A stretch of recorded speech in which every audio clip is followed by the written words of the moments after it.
my people were a spiritual people. They first thing they did is gave thanks for everything that they had, and everything they respected everything as being just the smallest thing was as it was important as the largest thing. So you always have mutual respect, mutual understanding, you know, and above all, love.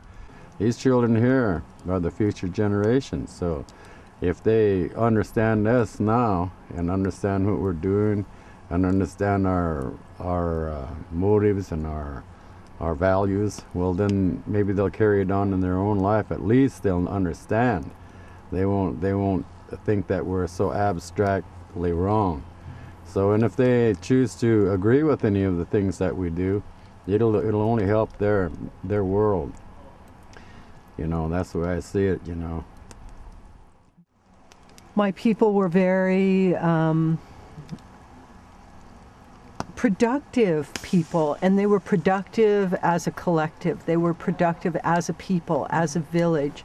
So for a group of young people to come together and work together to have this structure at the end of it, and for them all to be there, doing part of it, being part of it, would have been something that would have spoken very loudly to my ancestors, because that's the way, you know, that's the way of doing it. And it's not about so much where we come from, it's where we are now. This is the landscape of these young people. This is where they're growing, they're playing, they're learning, they're doing, they're part of this community. So whether or not they're from here, the blood of the Sinixt, you know, it is who occupies this land, who's here now, how we've been brought together to do this thing.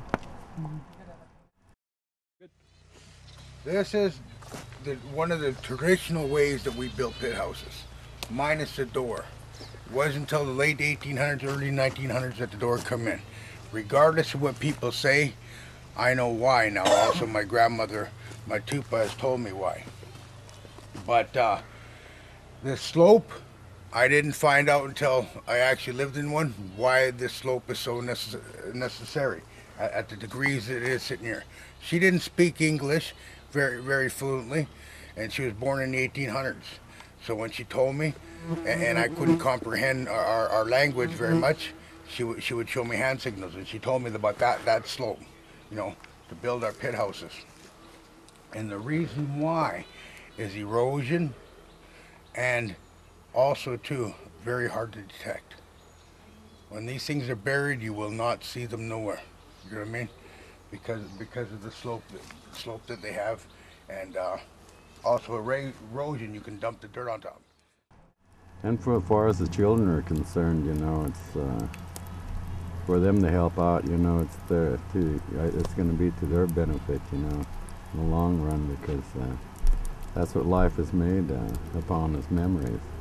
And so it'll be one of their memories in life, you know, whether it be a good experience or bad experience. It depends on the participant anyway, you know.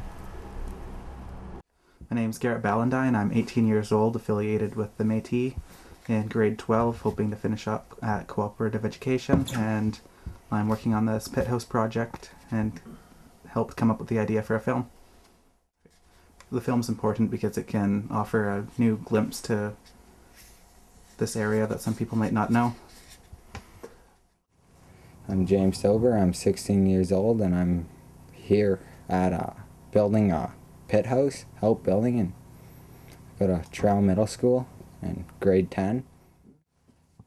My name's Tony Appleby, and I'm Métis, and I'm actually the women's rep for the local community, and I work as an Aboriginal education support worker in School District 20, and my background is a wildlife technician. I think it's amazing. I just think it's such a really wonderful opportunity for the kids to get out of, you know, the classroom situation and be put into an experiential learning situation where they actually get hands-on skills and are able to participate in the community and building an actual structure that hopefully they'll be able to come back and utilize in the future. And I think it's just a phenomenal opportunity for these kids. I think it's doing really good. I'm so glad kids are here helping out. I'm just glad it's all happening. Because we need a bigger place for our winter dances and our gatherings, whether it be Thanksgiving or whatever. Now the way these traditionally built, we'll go inside here. Now, the reason why it's in a circular motion, not only does it get off a different energy when you're in a pit house, but also too, it makes it a lot more sound. The structure is a lot more sound in a circular dimension than it is in the square dimension. Because what actually is happening now, when this thing is buried, that log is locking in that log is locking in that log all the way around. So it's kind of like an egg, like a dome. So you got your pillars here, your what I call your uprights, and your beams. They are there for if there's any shift or movement in the pit house, they are to keep it stable, earthquake, whatever the case might be. Other than that, once you get this place put up, you don't necessarily really need those, other than for those reasons. You can actually take them down. They're not holding weight anymore. They are now, everything is starting to lock into everything once it's all done. Now the way we traditionally did it was we peeled the bark on the logs. We saved the bark. We took the bark off as a whole unit, pretty much. You know, maybe 5 foot, 6 foot, 2 foot lengths. But we took the whole bark off as a unit. We didn't use, as you see, we got now the scrapers. You know, we open it, we split them open and open them up, and then we set the bark aside, and then we use the moss. If you see the moss on the trees, we use them as to chink, to put in between the logs. Once we put the logs back up, we put them in there and we chink them, and then what we do is we put cedar boughs and fir boughs on top of that, kind of like a shingle formation. And now we grab the bark and we do the same thing with the bark. The bark protects the tree, it'll protect our house as well. Then we put that in layers above the house, and then we bury it. Then we put the dirt on top of that. That's what we did. Just the fact that they're underground, the fact that you can build like so many levels in one little thing, how they stay warm in the winter and stay cool in the summer. I just think they're cool. And like in the wintertime, you're never gonna know that it's a house. I think that's kind of cool.